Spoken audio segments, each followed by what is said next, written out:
Okay, अष्टांग हृदय सूत्रस्थान दोषादि विज्ञानी अध्याय का श्लोक नंबर 24 से देखेंगे। श्लोक नंबर 24 में देखिए दोषों की वृद्धि बता दी गई, क्षय बता दिया गया और उसके सम मतलब जो बैलेंस्ड फॉर्म में उसके क्या लक्षण होते हैं वो बता दिए गए हैं। अभी इसके बाद यहाँ से शुरू करते हैं दोषादि की वृद्धि क्षय का जो स्वरूप कैसा होना चाहिए या कैसा होगा।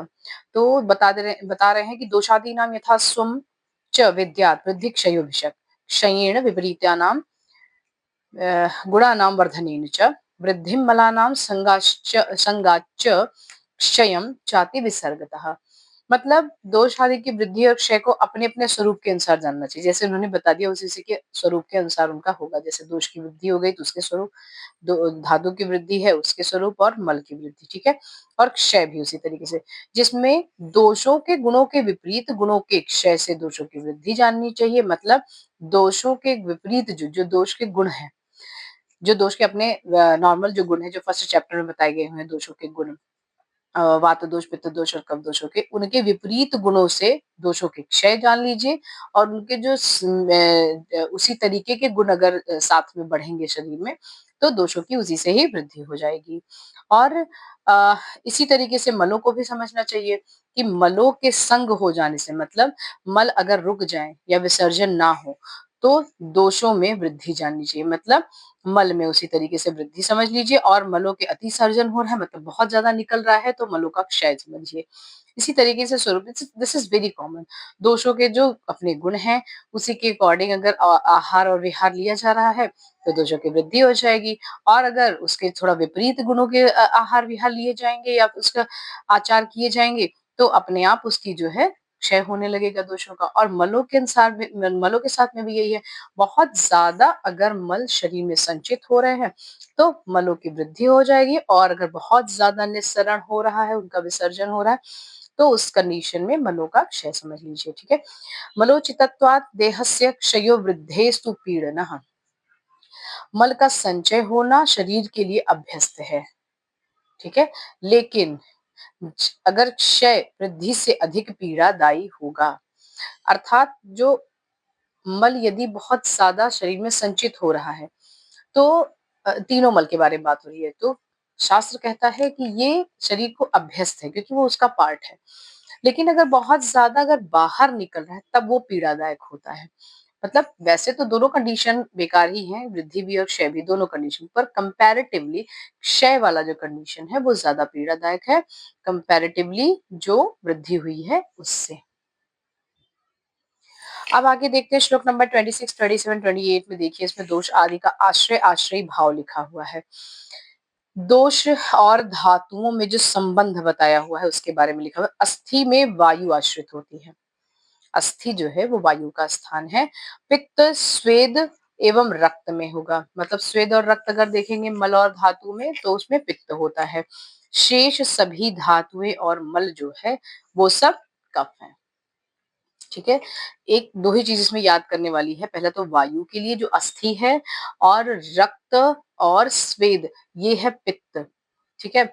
और बाकी जो बचे जितने भी धातुएं और मल हैं वो सब कफ से रिलेट करते हैं, ठीक है। अब इनमें परस्पर आश्रय आश्रय संबंध होता है। व्हाट इज द आश्रय आश्रय संबंध?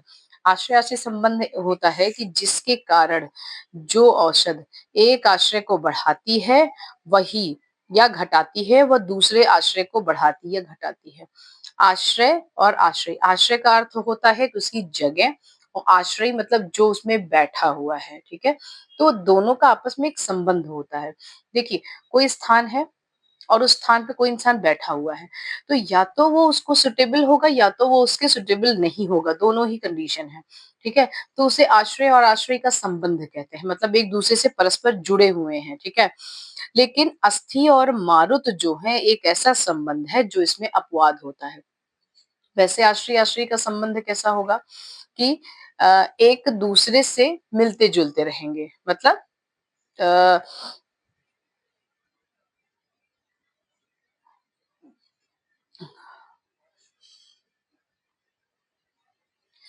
एक दूसरे से मिले हुए रहते हैं। जैसे जो गुण है उसके, जैसे अभी वायु का ये पित्त का देखेंगे सबसे पहले, क्योंकि वायु का जस्ट अपोजिट हो जाता है। तो जब पित्त के बारे में देखते हैं तो पित्त के जो गुण हैं वो रक्त के भी गुणों को बढ़ाएंगे, ठीक है, या स्वेद के भी गुणों को भी बढ़ाएंगे। लेकिन जो वायु के बारे में इसमें एक अपवाद बताया हुआ है, वायु के लिए उसको कॉन्ट्रा इंडिकेटेड किया गया हुआ है कि वायु इस आश्रय आश्रय संबंध को फॉलो नहीं करेगी। यह एक एक्सेप्शनल केस रहेगा। एक्सेप्शनल केस में क्या बताया हुआ है कि जब वायु के गुण बढ़ेंगे तो अस्थि का क्षय होगा, और अस्थि के गुण अगर बढ़ाने हैं तो वायु को वहां से कम करना पड़ेगा, जस्ट अपोजिट जाएंगे। आश्रय आश्रय संबंध में जो कफ है, कफ से रिलेटेड जितने भी धातुएं और मल हैं, वो सब डायरेक्टली प्रोपोर्शनल होंगी, ठीक है, एक दूसरे से, ठीक है। लेकिन जहां वायु की बात आती है तो वायु और अस्थि इनवर्सली प्रोपोर्शनल है। इनवर्सली प्रोपोर्शनल मतलब कि एक दूसरे को अपोज करेगी, ठीक है। एक और कंसेप्ट इसी 27 नंबर के श्लोक में लिखा गया हुआ है कि शरीर में जिस चीज की वृद्धि होगी, जिस चीज की वृद्धि करनी है, जैसे कोई कोई भी एलिमेंट है, अगर उसकी वृद्धि करनी है, किसी धातु की, किसी मल की या किसी दोष की अगर वृद्धि करनी है तो वो संतर्पण से होगी, ठीक है। और किसी चीज का अगर कम करना है, उसको थोड़ा सा निकालना है अगर शरीर से, तो वह जो है हमेशा अपतर्पण या क्षरण चिकित्सा इस तरीके से होनी है, ठीक है। और संतर्पण जो होगा या तर्पण चिकित्सा जो है वो कफ से रिलेट करेगी, कफ कफ गुण इसमें ज्यादा रहना चाहिए। और जो संतर्पण के अपोजिट अपतर्पण मतलब संक्षय वाली चिकित्सा जो है ये वायु से रिलेट करनी है, ठीक है। इसी तरीके से इसको क्रमशः लंघन और ब्रहण ऐसे बोलेंगे। मतलब जो संतर्पण है वो ब्रहण वाली चिकित्सा है, और लंघन जो है वो है ये अपतर्पण की चिकित्सा, मतलब उसको क्षरण करने वाली चिकित्सा, ठीक है। तो अस्थि का वायु से संबंध है, रक्त और स्वेद का पित्त से रहेगा, और बाकी जो बचेंगे कफ वाले सब उसमें जाएंगे, ठीक है। इसी के अकॉर्डिंग आप देखते रहेंगे। अब नेक्स्ट श्लोक में देखिए लिखा हुआ है इन्होंने, वायु और अन्यत्र तद तज्जांस्तु ते रैवोत्क्रम योजितैहि। वायु को छोड़कर चिकित्सा उपक्रम जो है उपयुक्त तरीके से करनी है, मतलब जिस तरीके से बताया गया उसी तरीके से करनी है। वायु से उत्पन्न रोगों में उत्क्रम जो है वो जस्ट अपोजिट चलते हैं। वायु अगर बढ़ी तो उसके गुण जो होंगे उसके जस्ट अपोजिट चिकित्सा देनी है। लेकिन बाकी सब में ऐसा नहीं है, ठीक है, बाकी सब में चिकित्सा अलग ही तरीके से करनी रहेगी, ठीक है। तो जब चिकित्सा के दृष्टिकोण से देखेंगे तो वहां पे वायु का जो है वो एकदम अलग से ही उसका देखना है। वायु क्योंकि एक आपको लगेगा कि केवल हाँ बस वात दोष ही है, पर वात दोष ही केवल अकेला नहीं है, वो साथ में कभी पित्त के रहेगा तो पित्त जैसा दिखने लगेगा, क्योंकि वो पित्त को मूव कराएगा। और साथ में जब मिश्रित होगा ना तो उसके लक्षण ही डिफरेंट दिखेंगे, और कफ के साथ में अलग मिश्रण दिखने लगते हैं, ठीक है। श्लोक नंबर 30, 31, 32, 33 में देखेंगे, जिसमें विशेष रूप से बताया हुआ है कि कौन सी चिकित्सा करनी है किसमें। जैसे रक्त की अगर वृद्धि हो गई है और उसमें जो उत्पन्न रोग होंगे, उसमें जो चिकित्सा है वो है रक्त मोक्षण या विरेचन करा दीजिए। रक्त से रिलेटेड अगर कोई व्याधि है, विशेषात रक्त वृद्ध्युत्थान रक्त श्रुति विरेचन की। रक्त श्रुति मतलब कि ब्लड लेटिंग करवा लीजिए, या तो विरेचन करवा लीजिए, पर्गेशन दे दीजिए। रक्त की वृद्धि से स्टार्ट जो हुए हैं रोग, मांस वृद्धि से जो उत्पन्न हुए हैं उस रोगों की चिकित्सा शस्त्र क्षार और अग्निकर्म, तीन चिकित्सा बताई हुई है। शस्त्र क्षार और अग्निकर्म, ये तीन चिकित्सा बताई हुई है मांस रोगों के लिए। मांस की वृद्धि होगी तो मेद रोगों की चिकित्सा जो है वो स्थौल्य जैसी चिकित्सा करनी है। स्थौल्य की चिकित्सा आपको चिकित्सा स्थान में बताया जाएगा। वहां पे मेद रोग से, मेद की वृद्धि से जितने भी रोग होंगे उन सारी चिकित्सा स्थौल्य जैसी करनी है। उसमें अल्पतर्पण चिकित्सा है या मेद क्षय की चिकित्सा, ठीक है। और सॉरी, मेद क्षय की जब चिकित्सा करनी है, मेद क्षय हो गया है तो कार्श वाली संतर्पण चिकित्सा करनी है, जो दुबले पतले लोगों की चिकित्सा की जाती है वो वाली।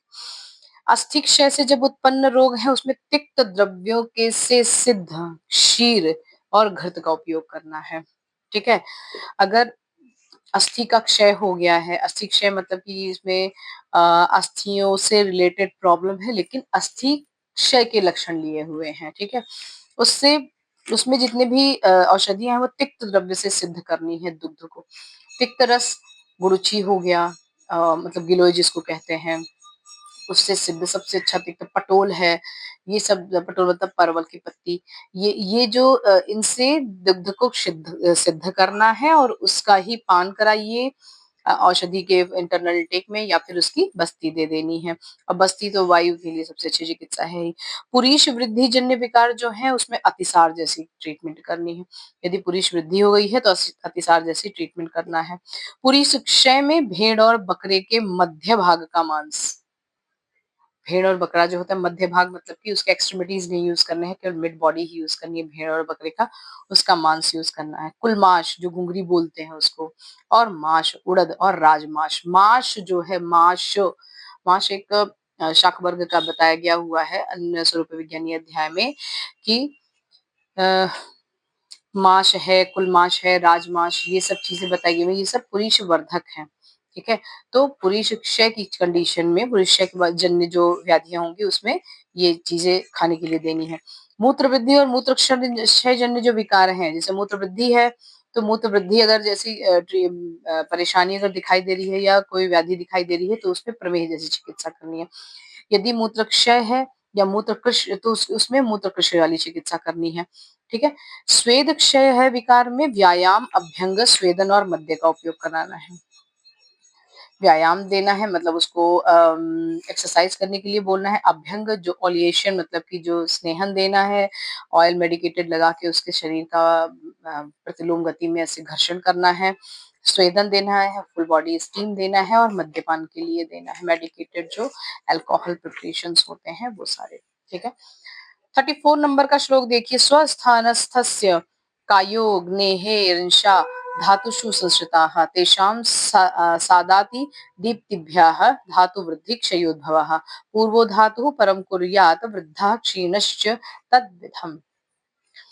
कह रहे हैं अग्नि का कार्य क्या है? अपने स्थान में स्थित जाठराग्नि के अंश धातुओं में संश्रय प्राप्त करके स्थित रहते हैं। उन अंशों में मतलब उन धात्वाग्नियों के साथ मतलब मंदता या अति दीप्ति के क्रमशः धातु वृद्धि और धातु क्षय होता है।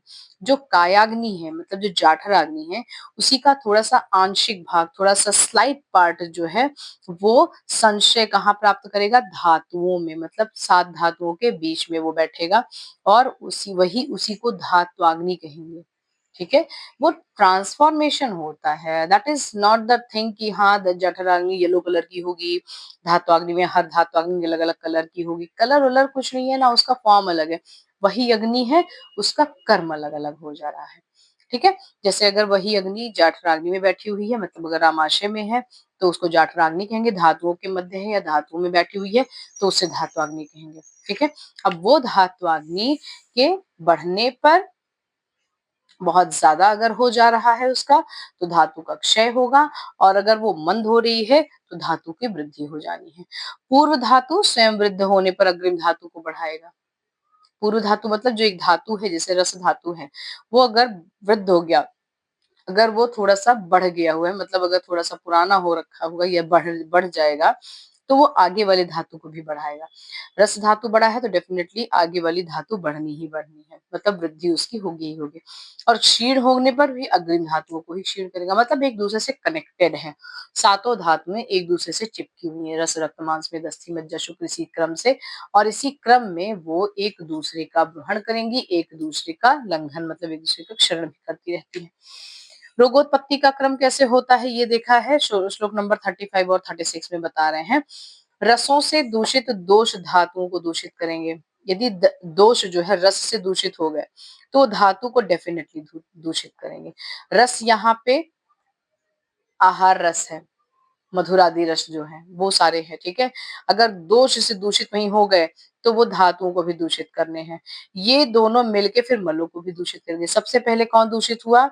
वो आहार रस। ठीक है, जो पचन के बाद में जो आहार रस बनेगा वो पहले दूषित होगा, उसके बाद वो धातुओं को दूषित करेगा, धातुएं मल को दूषित करेगी, और दूषित मल मलायनों को दूषित करेंगे, मल के जो अपने आश्रय है वहां पे दूषित करेंगे।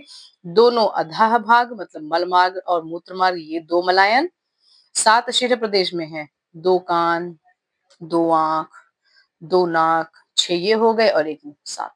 ये मलायन बताए गए हुए हैं। जो एक्सटर्नल ओरिफिस है, जो बाह्य छिद्र हैं, उन्हें मलायन कहा गया होगा। यहाँ पे मल का संचय होता है।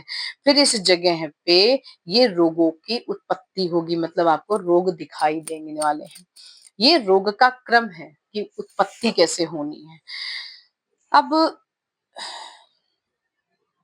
नेक्स्ट जो टॉपिक है वो ओज है। इसको नेक्स्ट लेक्चर में लेंगे नए टॉपिक के साथ में।